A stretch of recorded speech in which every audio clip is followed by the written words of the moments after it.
So today we are joined by one of the calmest, classiest, and most consistent players in world netball, a Commonwealth Games gold medalist, multiple Super League champion, ultimate comeback queen, from battling not one, not two, but three ACL injuries to coming back stronger every time and dominating that win defence bib like it's her personal property.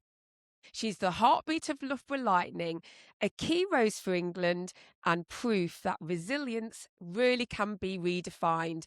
Beth Cobden, welcome to the best netball podcast ever. Thank you. Hi, guys. How was that intro? That was very kind. Thank you. It was Was it factually accurate? Because I'm waiting for somebody to say, no, none of that's true. probably not. No, I don't know if I'm the calmest person going, but we'll see. So we'll start off, obviously, we've got to talk a bit about your career. Tell us where you started from and exactly where you're up to today. Okay, so I started. Are we going way back when? Yeah, let's go way back. Okay, started playing probably when I was about 8 or so for a team called Parkside, which is still going strong today. Shout out to all the Parkside players And where are they based? at Birmingham. Hi, Parkside. Hi. Sensible. And yeah, just played sort of like for club. It was an amazing club, really set me up nicely.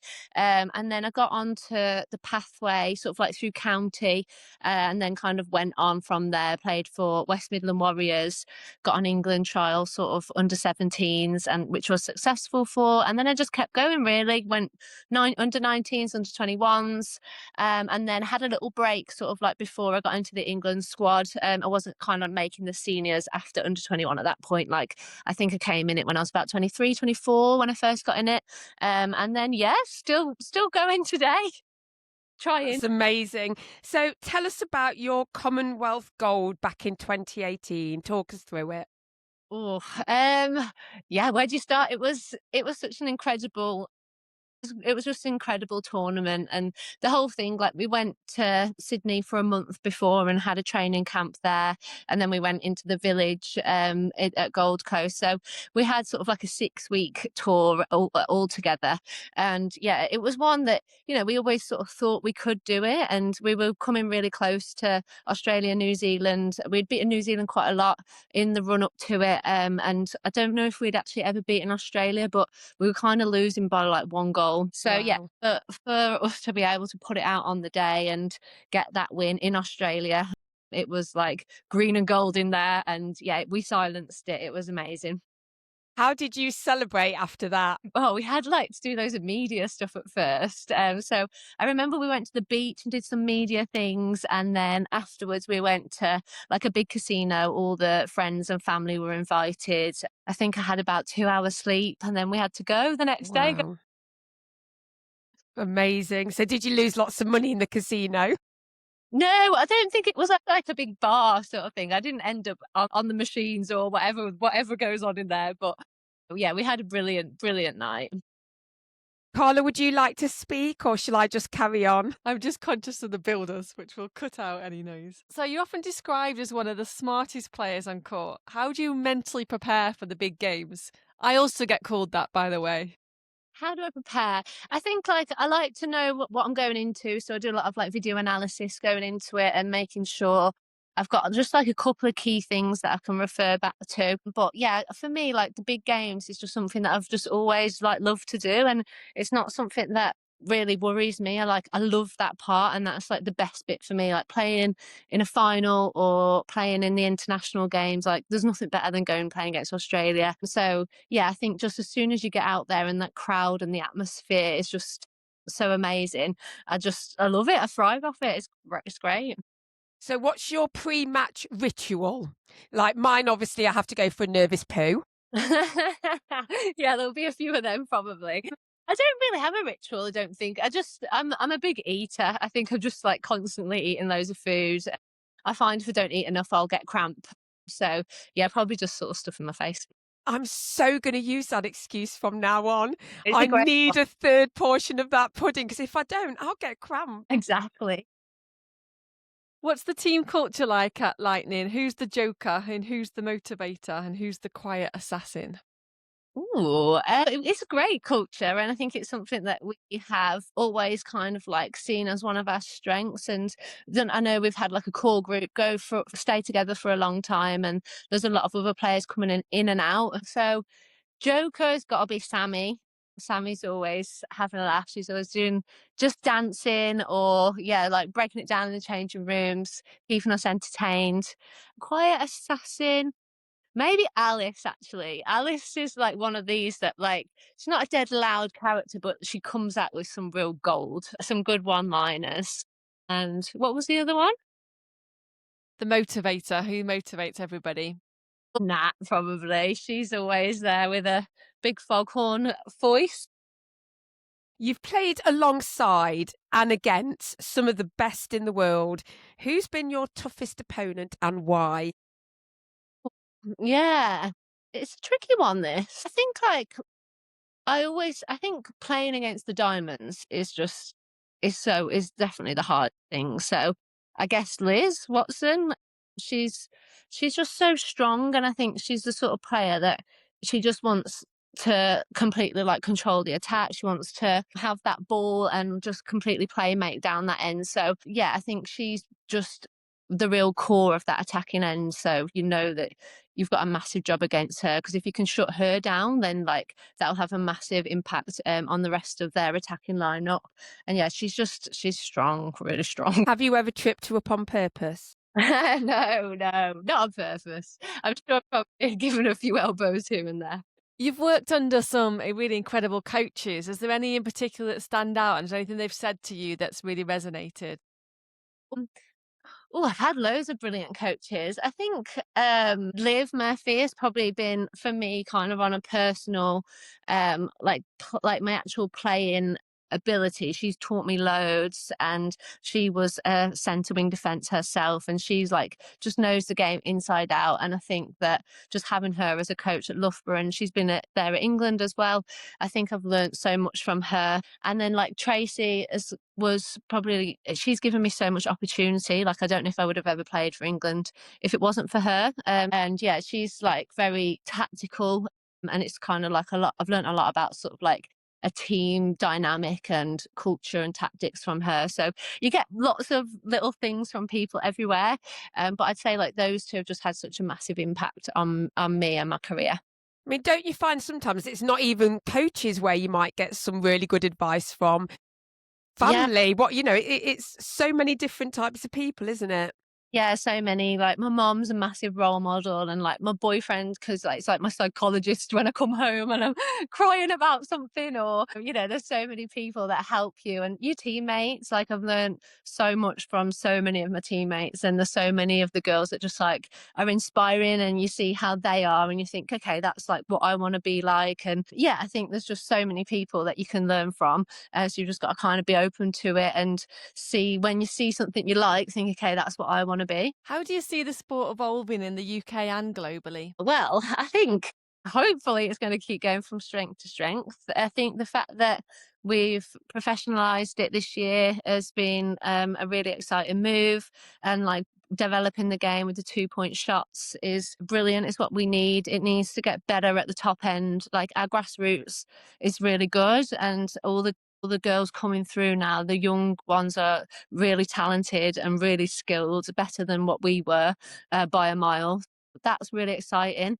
I think it's just making sure that the games are getting put out on the telly with good quality, and that we're competitive, and that as athletes we're putting out a good product. And I think with Commonwealth Games, World Cup coming up, it's so important that we do well in that if we want to put netball sort of like at the forefront of everyone's mind in England, with the sponsorships and everything else. There's so many amazing women's sports like growing at the minute, so we don't want to get left behind. So I do think actually there is a lot of responsibility on us to help drive that. I wish when I was growing up there'd have been these platforms in place, because I would have obviously been a Roses player by now. What position? I'm going to go for goal attack. I mean, Goal- I don't shoot, but I'm just putting it out there. Yeah, just knock Helen off that stage.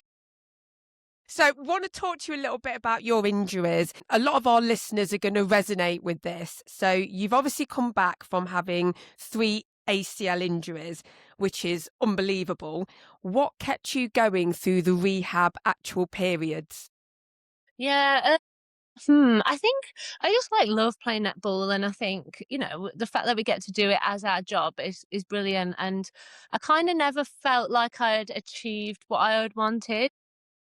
Things were going really well for me, and then with Commonwealth Games, and then it was that sort of the final after the Commonwealth Games Super League final when I did my ACL, and at that point I was flying, and I just felt like I was really going from strength to strength in my game, and then from there it kind of all went a bit downhill. Having the back-to-back ACLs was really tough. I think it was that but I haven't. I felt like there was more to give, and I wanted to get back to what I was doing, and feel like I can get more time playing for England, and seeing what we could achieve as a group, really. So I think that was probably what has kept me going. And there's been a lot of times where I've not wanted to do it and think, okay, if anything happens now, I'm done. But I've managed to get back to good fitness, and we've had a really good pre-season. So just trying to enjoy it. I never knew if I'd get any more opportunities, really. But did those injuries change your mindset towards training or competition? I think I was always not really. I think it changed my mindset in terms of being a lot more empathetic and a lot more aware of others, and when people are struggling with certain things, keep making sure we're looking after each other and speaking to the coaches if we feel that things aren't right, if we're overtraining, because I just wouldn't want anyone to have to go through that. And I hate it when people get injured. It just makes me so sad. And a lot of that comes with, I don't know, I've always trained really hard, so I don't think for me it wasn't like I wasn't training, it wasn't like I wasn't doing my weights or anything like that. I don't know if it was more like an overtrained thing, I'm not sure. I've never been one to be a crazy fitness person, but we are training all the time, we're doing loads, and sometimes I do wonder if we just do too much and we need more rest. But I think in terms of just more my mindset, and it's probably made me just a lot more caring and aware of others. Carla, are you still with us? It's really noisy. Okay. So yeah, not a good time. When right, I put my okay. hand up, that means I've got a gap in the drilling, and I'll do a question. But otherwise, just carry on. I'll just carry they've on. just stopped now. Let me do one now. Too late. Started again. You go. So tell us what it's like being part of the Roses setup, and is there any gossip? It is. It's good. Yeah, I think we've got a really exciting team this year, and it's felt really fresh this year. It felt really different. I feel like we've got a lot of good youngsters coming through, and the vibes have been brilliant. We've been in training sort of since August, and we've been doing loads of fitness, loads of pre-season stuff, which has been great. Normally by this point we're off on tour. We will have already played against Australia, New Zealand, and we'd be back kind of just being after a massive tour. So it's been great for us to actually have this block and feel like we're doing loads of fitness and getting ourselves in a good place physically. So it's been really fun. It's been good vibes. Tip, there's always gossip. We love gossip. Netball's full of gossip. No, I try and stay out of it, to be honest. Now I feel like there's a lot going on in this netball world, and I just try and stay off Twitter, stay away from it, and just to focus on myself. Who's your netball bestie? I think at Loughborough, Nat and Han and Elle, the four of us have been sort of friends for years and played together for years. And then at England, the oldies now, there's there's a few. You're going to say 23. No, we're old now. We're all Not 30. Gosh. we're all a bit getting there. Nat and Elle, Helen, there's a lot of us that have gone sort of from youngsters through that have spent loads of time together. So it's really cool that you just get to be with them and just have lots of great experiences and great friendships. What do you think separates a good defender from a great one? I always think the best defenders are the ones that do the hard graft and really can mark a player out the game, but also can then go and win you the ball, and the ones that can do both. I was watching Jamie Lee Price the other day, and I was just you're amazing. Like, you can literally do everything. She's just like on that player all the time, keeping her out the game, but then still goes and wins the ball. So I think that for me is like the ultimate. If you were going to go on a girls' netball trip, who would you absolutely have to have in your car? Oh, okay. Girls' netball trip. Who am I having? I feel like I'd have. Can I go? Can I go Layla? Can I go my old school as well? You can, but I'm hoping you're going to say me and Carla. All right, I'll I was go. literally packing my bags ready for the trip. I'm in. Come on, Beth. Yeah, you guys can. You guys can fit, and we'll get a big bunny bus. Who am I going? I'd say Lay. I'd say. Uh, who else? I'll go Nat Metcalf. I'll go. I can't really go. Who else can I go? I'll go Shadeen. I love Shadeen. She's lovely. What do you think to the mixed netball then? Well, I think it's fantastic, actually. I love it. I think if we want the sport to grow and like Olympics, if we're thinking to that, getting the men involved, I just think is really important. And the more that we can have them in, and it will just be the better for the sport. And I think that it's really people that are playing it are loving it. So I think the more that they can do it, the more we can get the men in to train with us. Like I sort of think we should have male training partners like from all the clubs and have some better links and ties to help develop that, have put that forward. But it is difficult. I think the more that we can get them involved, the better. And I think the men's game is just so different to the women's game as well. And it will be interesting to see how they could play so differently. Like a zone, if the men were doing a zone, like they can cover more ground, the bigger. I just think that would just be like amazing. And the way that they play sort of in a bit more space, a bit longer. So yeah, I just think it's exciting, and the more we can grow it, the better. It's such a strange one because I've been playing mixed for a few weeks now and I'm really enjoying it. And it's definitely changed my game.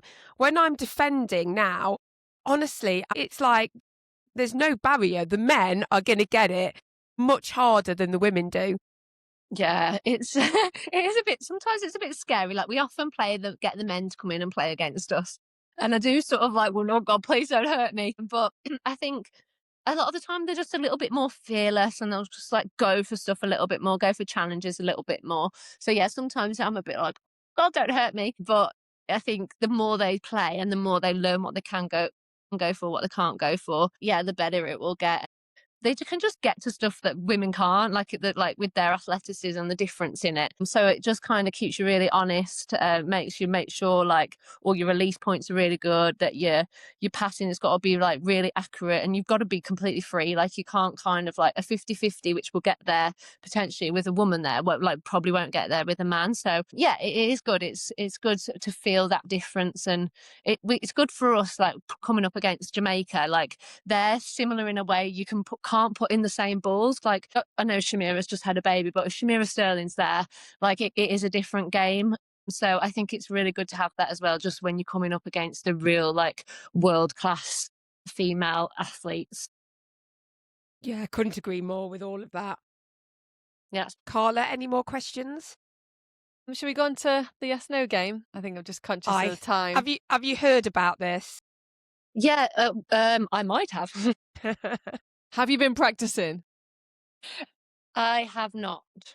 We haven't started yet. We're not going to try and trick you. Right. Beth Cobden, are you ready for our yes no game? You cannot say yes. You cannot say no.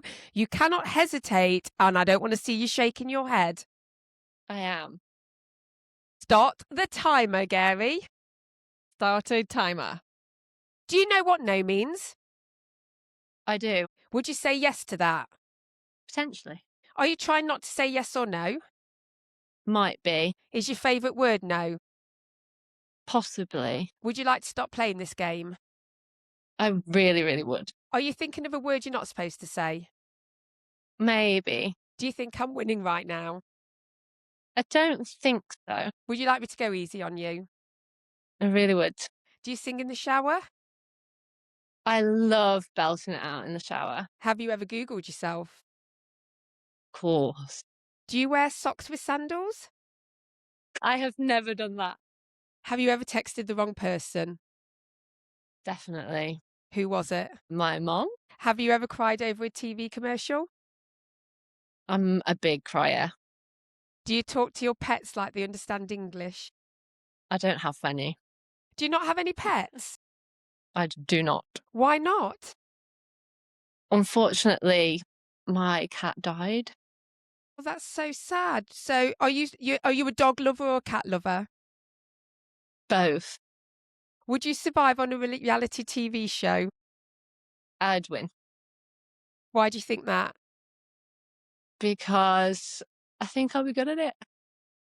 Do you think you're very honest? I'd like to think so. But have you ever lied in a job interview? Never. Are you sure? I've never really had many job interviews. What job interview have you had? PE teacher. And were you not very good? Did you get the job? I did. I got You it. did. Is what? What are you laughing at, Carla? She's too good, isn't she? Come on, Chris. Come on, I'm rooting for you. Is water wet? It is. Why are you taking so long to answer? That one really got me.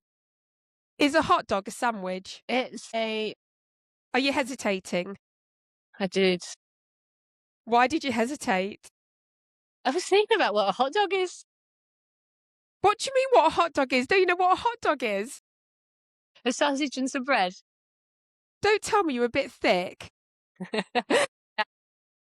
Yeah. Do you think aliens have fashion sense? I think that they'll dress really nicely. Is pineapple on a pizza a crime? Absolutely not. What's your pizza topping? I like ham and mushrooms and artichokes and olives. What's it called? The capricciosa. I don't know. Is that what it's called? I think so. You sure?